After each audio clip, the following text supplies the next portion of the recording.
We have a very special guest, probably the youngest of our guest speakers today. We're really excited that Kyle Bugha Giersdorf is here. He's a 17-year-old professional Fortnite streamer and player of the Sentinels Esports organization. He has been crowned the Fortnite World Champion in 2019 by beating out 40 million competitors, wow, worldwide. And he outscored the final 100 contestants in the finals. I don't know if you guys have ever seen Kyle play, but the dexterity and the speed at which he works is just phenomenal to watch. Bugha was also crowned both the PC Rookie Player of the Year and the PC Player of the Year at the Esports Awards last November of 2019. Kyle, or should we call you Bugha? We are so excited that you are here. He is at Bugha on Twitter. Welcome to the show. What's up, guys? Thank you for having me. It's so good to see you. We met last year at the Super Bowl with your parents, and you have the coolest setup out of all of us, I have to admit. And very good taste in hoodie material. I'm very thankful for that, Kyle. I appreciate the shout. Brother, first of all, it's great to see you. I hope you've been well. It's always great to see you instead of just texting. What's the biggest, from your perspective as one of the great players in this space, going through it, obviously having the iconic moment that a lot of you, like you were the reason a lot of people took note about esports or that tournament you're winning and how big the prize money was. Obviously that made enormous news throughout the world. Like, what do you continue to like laugh in your young man's head when you hear people talking about esports because you're in it? What kind of makes you snicker or laugh? What's the biggest misperception you think from the masses or the parents or the mainstream media, or just like that cliche thing that always makes you kind of snicker of like, if they only knew? Yeah, I mean, it would probably be like thinking that all gamers are just these sit behind their desk nerds. They don't do anything else. They just play the game 24/7, are unhealthy, all that. Like, that's just, honestly, it's not true, at least for me.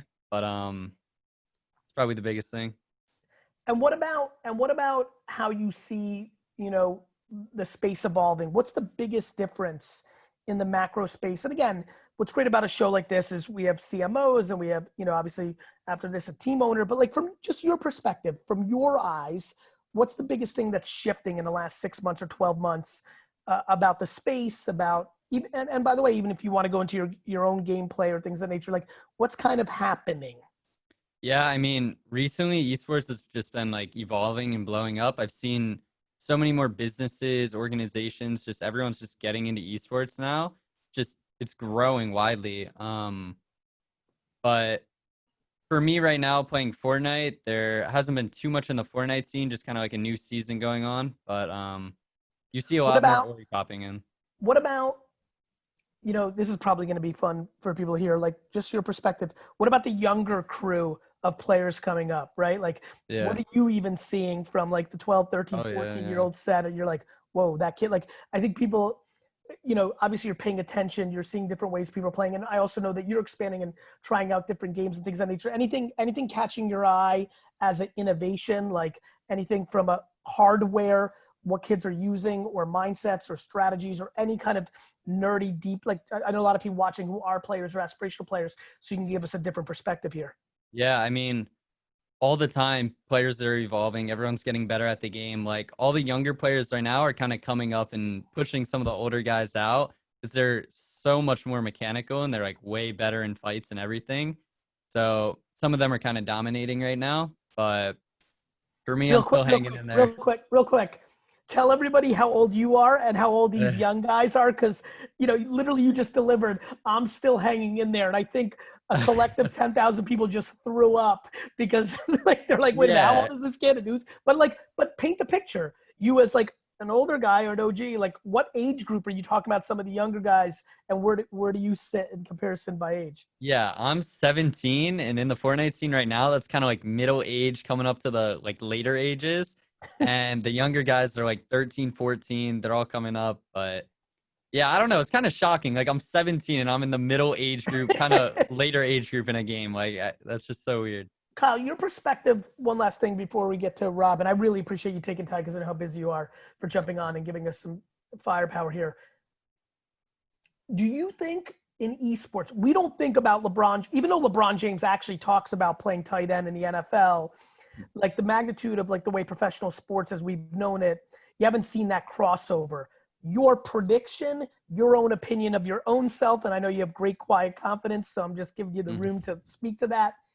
The crossover ability, you know, Deion Sanders, Bo Jackson, two of the only ones who've ever really done it.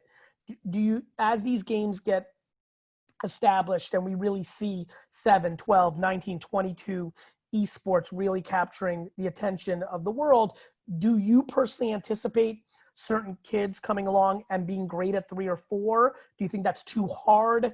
Your hot take, because I'm genuinely curious about how that plays out. Yeah, so I mean, like, I think a lot of it is just dependent upon the person. So like me, for example, any game that I'm going to, I'm always trying to improve. I'm always trying to get really good at it. I feel like that's just my competitive drive. So I don't know. I think it would be easy if you are that type of person, but if you're not, maybe you're just good at one game. But for me personally, I think I could be good.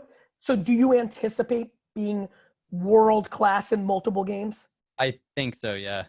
And when you watch other people and you're just watching the scene, have you seen some people emerge? Do you think it is a psychological competitiveness? Oh, 100%, yeah.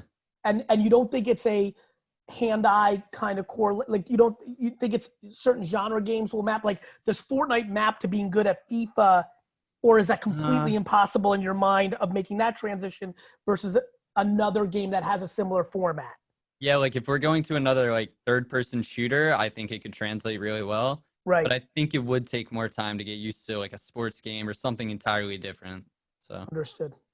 Well, Kyle, listen, I want to get to Rob because I think he's going to bring some great perspective for the people on, and I really appreciate you making the time and kind of surprise guesting here. So thank you.